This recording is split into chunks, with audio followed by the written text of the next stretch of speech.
چې ته خیر لږ ارام وکړه قیسې وکړه او بیا په دو سره ته ناست وې تا به دو ته یو کور فیلینګ وکړي که نه دومره سخت به خفه کېدلی چې خدای پاکه دا د هلمند نه د قندهار نه د مختلفو ځایونو نه دا پېښور ته چا لېږلی شپږ کلن اووه کلن ماشوم د څه دپاره دی ته یا که دا ثواب وي دا خو ثواب ونه کوي ځکه مونږ تاسې پوهېږو نن سبا خو حتی بحث په دې روان دی د ماشومانو د روانشناسۍ بحث په دې روان دی چې ماشوم باید په کوم عمر کې ته مکتب ته ولېږي دا مونږ تاسې چې کوم سیستم روان دی دا د پریکي او د هغه سیستم او کینډر ګارډن سیستم او دغه شیان چې دي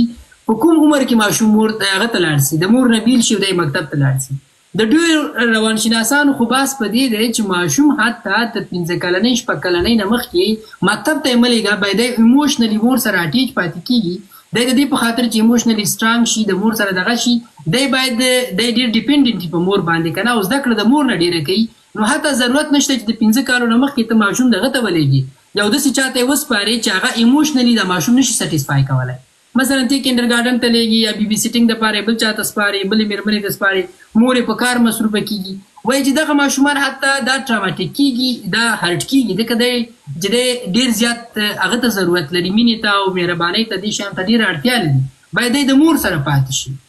یعنې په داسې وخت کې ته دې شي ته اړتیا لري دا خو لرې خبره ده چې یعنې مکتب ته چې د 2-3 ساعتو دپاره هغه کې کینډر ګارډن ته لېږي بیا بېرته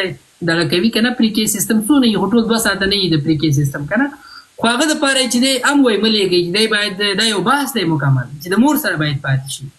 او په دغه وخت کې د ماشوم چې دی که ته څومره دته کیر کوې څومره چې د ماشوم سره ته خیال یې ساتې او دی هغه کوي دا ماشوم چې دی ډېر خوشباوره ډېر خوش هغه اپټیمسټیک انسان رالویږي په راتلونکي کې که نه ځکه د مهرباني په لومړي سر کې ولیدله او دی د انسانانو سره ډېره ښه اړیکه جوړوي په ټولنه کې ځکه دا مور خو د دپاره بیا وروسته تعریفېږي چې دا د مور ده دته خو دا یو انسان دی کله چې دی پیدا سو لومړي ور چې د انټراکشن د یو چا سره کېږي هغه یو څوک ده چې د مور په شکل کې دا خو ما ورته وایو چې دا مور ده خو ماشوم چې پیدا سو هغه څه پوهېږي چې دا زما مور ده او زه جینیټیکلي ده سره دغه یم او دا زما پلار دی دا رښتیا خو وروسته خبرې دي چې موږ ته تعریفېږي اول سر کې چې دی انګیج کېږي دی د یو انسان سره انګیج کېږي او د دې انسان برخورد د دې ماشوم سره ډېر مهم دی که په دې وخت کې د دغه ماشوم سره د دې مور چلند هغه ډېر خشونت نه ډک و په وخت یې پاملرنه نه ورته کوله په وخت یې د ده هغه نه کالي نه تغیرول ده ته یې په وخت خواړه نه ورکول د چغې والې د دې ماشوم ذهنیت د لومړي سر نه د انسان په اړه ډېر منفي پیدا کېږي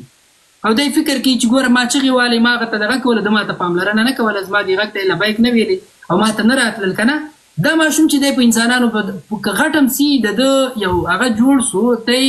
تا بې باوره که په انسان باندې دې په مجموع کې بې باوره که او که تا د دغه وخت کې د ده سره ایموشنلي دا سټرانګ رالوی که تا د سره ښه چلند وکړه ټولنې ته تا یې راتلونکي کې یو ښه انسان ورکړه نو ته فکر کوه چې ته یو 15 کلن شپږ کلن ماشوم ته د وطن نه څو سوه میله لرې کور نه لرې د یو بل چا سره په مدرسه کې واچي او د دې په نامه باندې چې خدای پاک به تاته په دې ثواب درکړي دا کوم ډول انسان ته رالویوي ځکه دا خو ایموشنلي تا ډېر سخت خراب کړه دا سړی دا ماشوم چې سبا رالویږي دته به دا رښتې معنا نه لري لکه اوس ډېرو ته نه لري تاسې ګورئ جنې ورته لري که ته ورته د مېرمنې د عزت خبره کوې که د مور د عزت خبره کوې د نورو مسایلو خبره کوې دی بس یو توتي غوندې شی دی یو څو ټکي زده کړي دي لکه روبوټ یا رادیو چې بټن ووایي چالان یې کړي په جومات کې هماغسې درته غږېږي خو فیلینګ د کې نه دی موجود دی په دې نه پوهېږي چې بس سړی تا کې دغه فیلینګ شته که نسته یو خبرې خو چې تی پسټې هغه باندې کوي په منبر باندې په جومات کې کوي دا خو یو رادیو چالانه کوي یو روبوټ هم نن سبا دا کوي د انسان او د نور شیانو ترمنځ خو فرق دا دی چې ته باید فیلینګ ولري او دا فیلینګ دی نه لري که نه نو او دا زه فکر کوم دغه جنجال دغه موازي تعلیمي سیستم چې په دغه څو هیوادونو کې هندوستان کې بنګلادیش او پاکستان کې فکر کوم ډېر حاکم دی